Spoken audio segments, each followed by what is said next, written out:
The Virtual Museum of Canada was established in 2001 and was transferred to the Canadian Museum of History in 2014, where it is overseen by the Canadian Heritage Information Network.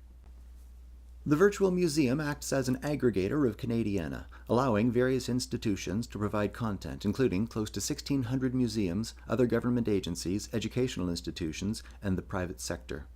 This can lead to a discontinuity in the look and feel of the various exhibits, each of which is designed and created by sometimes vastly different organizations, each with a different artistic sensibility and varying levels of technical expertise. Most exhibits are hosted by the VMC, although some links in the VMC will actually take you to sites hosted on other servers, which can lead to difficulties returning to the VMC as the hosting site may have no links which can be used to return, forcing the user to repeatedly use the back button in their browser. Many of the exhibits don't make use of the latest internet technology, relying instead on older static designs that mimic a physical book or encyclopedia, with some still relying on Flash, making them unviewable on many phones and tablets, instead of using the latest HTML5 and Web 2.0 technologies, which would allow for a much more interactive experience. This approach removes much of the interactivity and personal interaction with other people that a visit to a real museum provides. There's a lot to be said for spending time in a physical space surrounded by other visitors, sharing in the enjoyment that comes with taking in the culture and history that the displays and artifacts provide. You're limited in your ability to truly examine the art or artifacts by the photos and resolutions provided by the creators of the displays.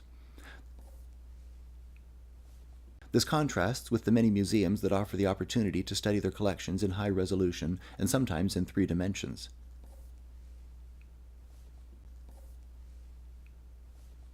A good example is the online availability of high-resolution images of the collection at the Metropolitan Museum of Art, available on their website.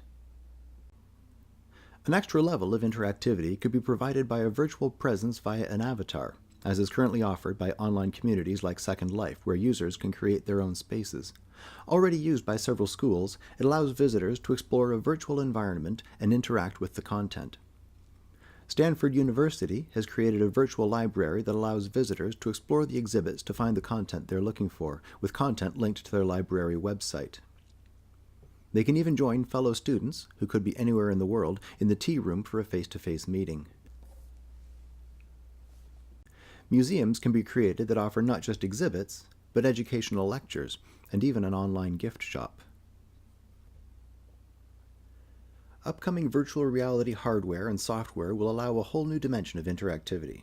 While limited in their ability today, true virtual reality setups will allow visitors to not only see the artifacts in 3 dimensions, but to interact with them, picking them up and turning them around, to view them with a clarity that would be difficult to achieve even in a real museum while viewing the artifact in a display cabinet and behind glass.